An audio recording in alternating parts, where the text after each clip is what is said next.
This is the true story of how diabetes almost took a man's life, and how he turned it all around using one simple, natural solution.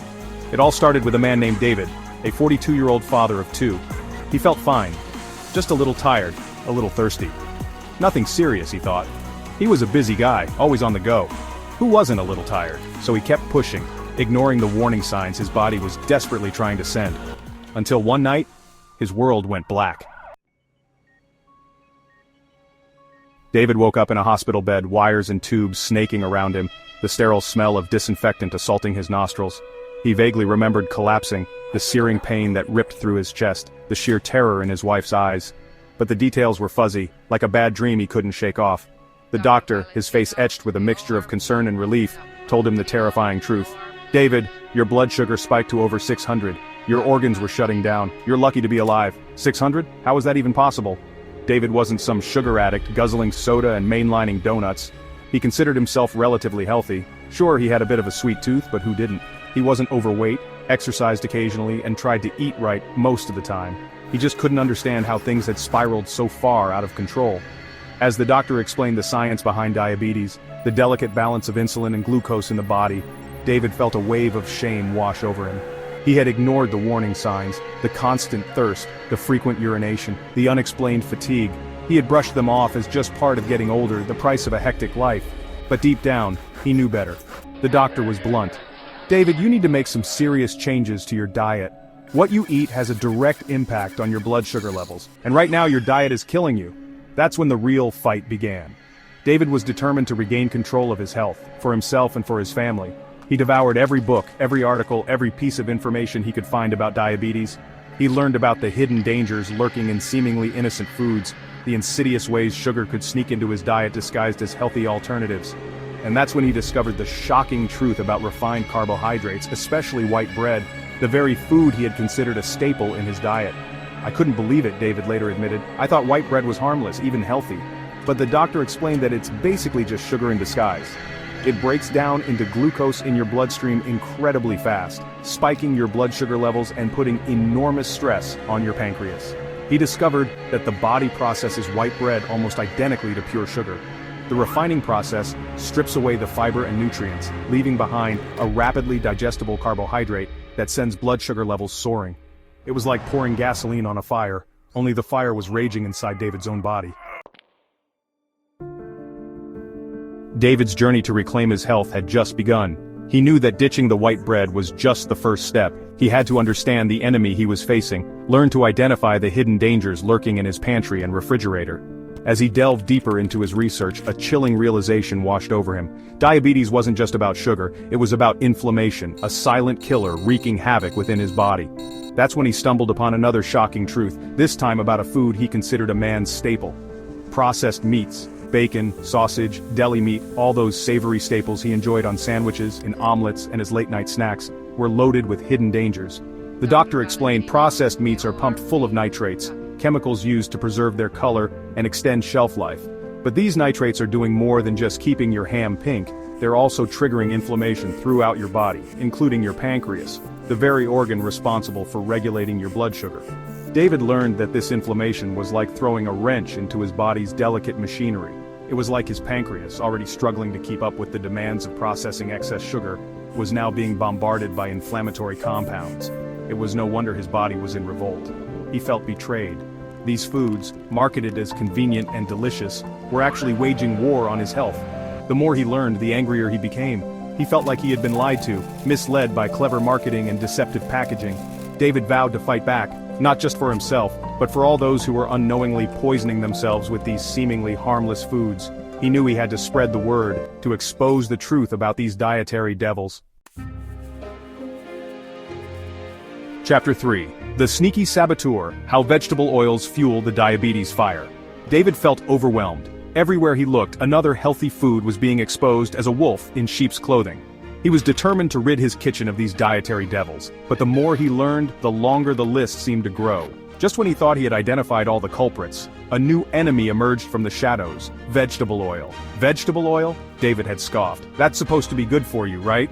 Heart healthy and all that? He had always opted for vegetable oil over butter or lard, believing he was making the healthier choice. He used it for cooking, baking, even drizzling on salads.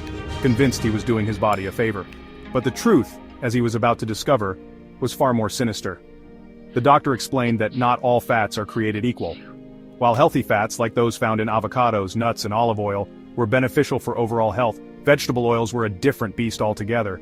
These oils, derived from sources like soybeans, corn, and canola, were highly processed and refined, stripped of their natural nutrients and loaded with unhealthy omega-6 fatty acids. These omega-6s, while essential in moderation, are pro-inflammatory when consumed in excess, the doctor explained. And unfortunately, the standard American diet is overflowing with these oils, creating a chronic state of inflammation that wreaks havoc on your body, especially your pancreas. David learned that these oils were like pouring fuel on the fire of inflammation already raging within him. They were insidious, lurking in salad dressings, baked goods, and countless processed foods, silently sabotaging his efforts to regain control of his health. He felt betrayed once again. How could something marketed as heart-healthy be so detrimental to his health? He realized that he had been duped by clever marketing and misleading health claims. Chapter 4. The Sweet Deception: How Artificial Sweeteners Are Sabotaging Your Body. David's journey had become an eye-opening and frankly, terrifying experience. The foods he once considered harmless, even healthy, were now revealed as enemies in disguise. But he was determined to win this war, not just for himself, but for his family and anyone else struggling with the devastating effects of diabetes. He knew knowledge was power, and he was determined to arm himself with the information he needed to make informed choices. That's when he turned his attention to artificial sweeteners, those seemingly innocent sugar substitutes marketed as a guilt-free way to satisfy his sweet tooth. He had always considered them a necessary evil, a way to enjoy sweet treats without the blood sugar spike. But deep down, he had a nagging suspicion that these chemically engineered sweeteners couldn't be good for him. His suspicions were confirmed when he discovered the shocking truth about these artificial sweeteners. Far from being harmless, they were wreaking havoc on his body in ways he never imagined.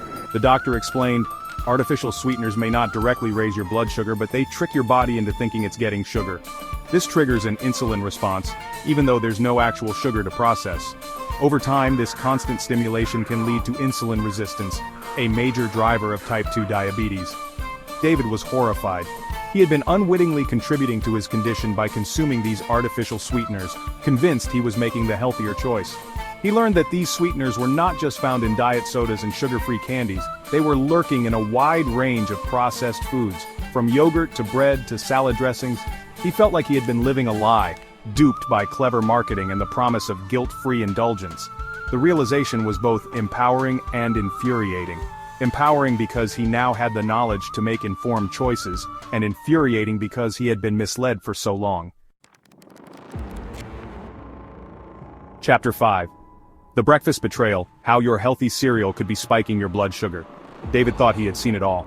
From bread to processed meats to vegetable oils, the list of dietary devils seemed endless, but he was determined to leave no stone unturned, to expose every hidden danger lurking in his pantry and refrigerator. That's when he stumbled upon a shocking truth about a food he had always considered a healthy way to start his day: breakfast cereal. Breakfast cereal? David had scoffed. That's practically a health food. Whole grains, fiber, fortified with vitamins and minerals? What could be wrong with that? He had always started his day with a bowl of cereal, believing he was fueling his body with essential nutrients. But the truth, as he was about to discover, was far more sinister. Despite the health claims plastered across the box, many breakfast cereals were little more than sugar bombs disguised as nutritious meals.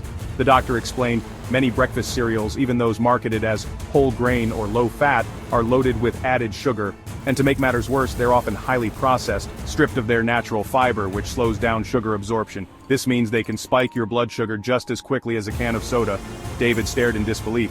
He had been starting his day with a blood sugar roller coaster, unknowingly sabotaging his health with every spoonful. He learned that the culprits weren't just the sugary, kid-friendly cereals. Even seemingly healthy options like granola or bran flakes could be loaded with hidden sugars. He felt betrayed by the food industry, by the misleading marketing and deceptive packaging. He realized that he couldn't simply rely on labels or health claims. He had to become an informed consumer, reading ingredient lists carefully and understanding the impact these foods had on his body.